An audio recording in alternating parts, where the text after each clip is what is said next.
sa i përket kushveprimtarisë e komisionit, të nderuar kolegë deputet, kushveprimtarinë e komisionit e keni marrë të gjithë. E kemi diskutuar edhe në mbledhjen e parë sa i përket kushveprimtarisë, në akord nuk e dinim se cili nga institucionet qeveritare do të jetë përgjegjës për procesin e integrimeve evropiane. Tani kemi informacion që kjo do të jetë një detyrë në kuadër të detyrës së kryeministrit dhe sipas agjendës legjislative gjithashtu është paraqajtur në gjysmën e shtatorit të këtij viti domethënë qeveria ta sjell ligjin për formimin e Agjencisë për Integrim Evropian.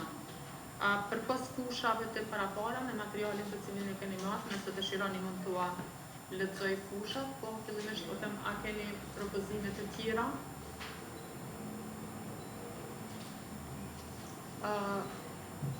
Unë personalisht nuk kam diçka tjetër fush të tjetër për ta shtuar, por kisha dashur që si Komisioni i Integrimit Evropian të kalojmë një hap përtej punës që Komisioni e ka bërë zakonisht, e thash edhe më herët, ka disa forma në të cilat kalohen ligjet në Komisionin për Integrime Evropiane. Komisioni zakonisht e ka pa nëse ligjet të cilat sillen në komision transpozojnë ndonjë direktivë të BE-s dhe në qoftë se nuk ka pasur transpozim të direktivave, në mënyrë automatike ka konkluduar që ajo pjesë, domethënë ai projekt ligj, ai draft ligj është në harmoni me legjislacionin e BE-s. Unë konsideroj që ne duhet të shkojmë tutje, e thash ka ligje të cilat nuk transpozojnë drejt për drejt direktiva, megjithatë ne si anëtarë të komisionit e kemi për detyrë të shohim nëse ligjet e sjella në Kuvendin e Republikës së Kosovës, po gjithashtu edhe amandamentet e propozuara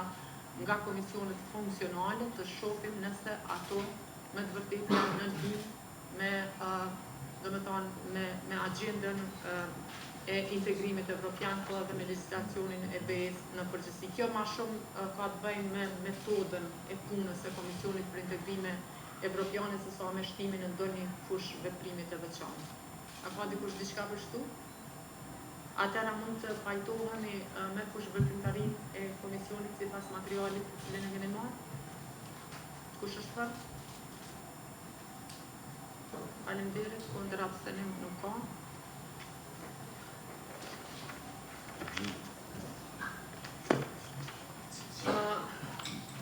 Pika e katërt është shqyrtimi i projekt ligjit.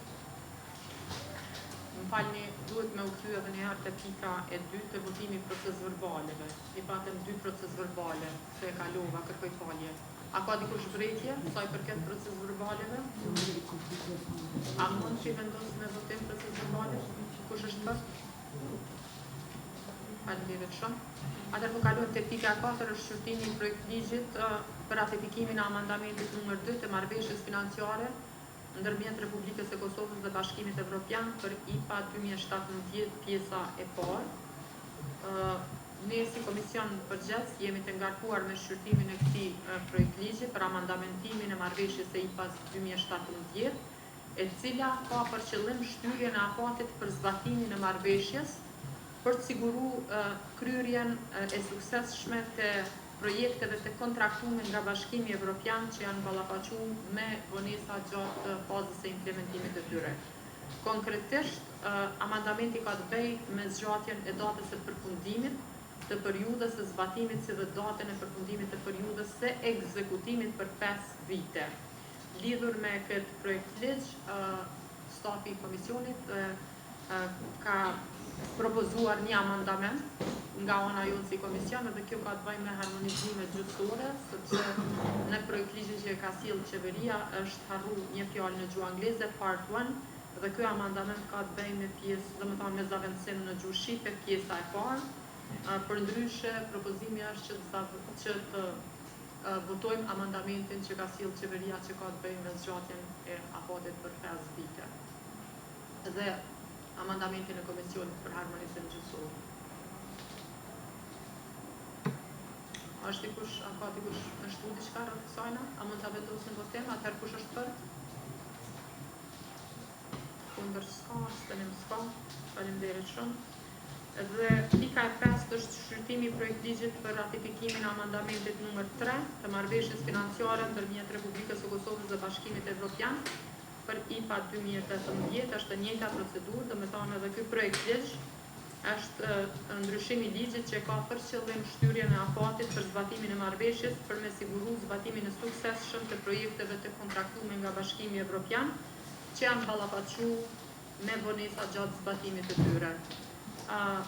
Pra, ky ndryshim synon të zgjas periudhën e përfundimit dhe zbatimit operacional për 3 vite, si dhe periudhën e ekzekutimit për 4 vite.